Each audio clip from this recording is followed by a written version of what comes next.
тавре ҳам ҳамкорони мо гуфтанд, яке аз мавзӯъҳои матрах шуда дар нишасти вазорати корҳои хориҷӣ низ марбут ба аккредитатсия ва ё иҷозати кори хабарнигорони радиоозодӣ буд. Вазир гуфт, радиоозодӣ дар Тоҷикистон 21 хабарнигор дорад ки беш аз ҳар расонаи дигари хориҷӣ дар кишвар аст. Он журналистое ки фаъолияташон мувофиқ ба қонунҳои миллии Тоҷикистон аст, мо онҳоро барқарор кардем.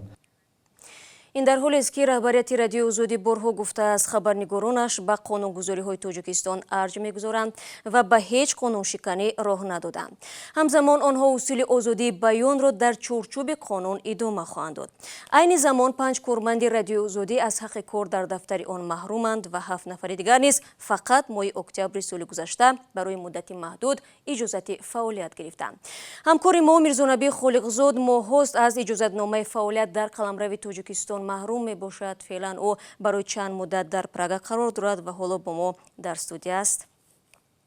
хуш омадед ба барнома. ва аслан маҳрум шудан аз ҳаққи кор рӯи шумо чӣ таъсир гузошт? ташаккур шало. бибинед, ман муддати 4 моҳ мешавад ки дар Душанбе ҳаққи фаъолиятро надорам ва вазорати корҳои хориҷӣ то ҳоли ҳозир маро дар ҳолати норӯшанӣ нигоҳ медорад. вақте 10 солаҳо дар як расонаи мӯътабар кор мекунед, ҷомеа шуморо мешиносаду мунтазири он аст ки чӣ хабару гузориши пешниҳод мекунед, вале наметавонед, зеро ҳақ надоред. ҳолате пеш меояд ки ҳатто ҳаққи омадан ба дафтари кориро манъ мекунад. шумо аз ҷараёни коре ки доштаед якбора канда мешавед, аз нигоҳи рӯҳӣ инсон худро бад ҳис мекунад. дигар шумо наметавонед ба онтуре ки доштед роҳ ёбед ва ин ҳолатро на танҳо ман, балки даҳон нафар аз ҳамкоронамон ки чунин вазъро доштанд барои ҳаққи кор маҳрум шудаанд. ман ҳоло танҳо як пораи аз ин ҳолатро баён кардам. хуб, аз оне ки шумо ва чанде аз дигар ҳамкорони мо феълан иҷозати корро надоранд, кӣ бурд мекунад? рости ман наметавонам бигӯям ки бурди вазорати корҳои хориҷӣ ва ё дар умум мақомоти дигари тоҷик аз чӣ аст. аммо вақте ки 5 ва ё 10 нафар аз хабарнигорони як расона аз ҳаққи кор маҳрум мешаванд, тасаввур кунед ки барои ин расона чӣ ҳолат пеш меояд. ҳатман ба барномаи корӣ, ба ҷараёни баррасӣ ва таҳқиқи мавзӯъҳо ва мушкилиҳо ва фазои корибу ҳамкорӣ дар дафтар таъсири манфӣ мегузорад.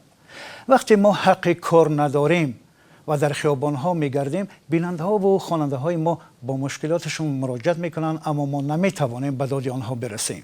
қобили фаҳм аст. ташаккур барои суҳбат. ман ёдовар мешавам ки моҳи январи имсол вазорати корҳои хориҷии Тоҷикистон баъд аз муроҷиатҳои пайваста ба 3 хабарнигор ва ронандаи радиои озодӣ барои ним сол иҷозаи кор дод.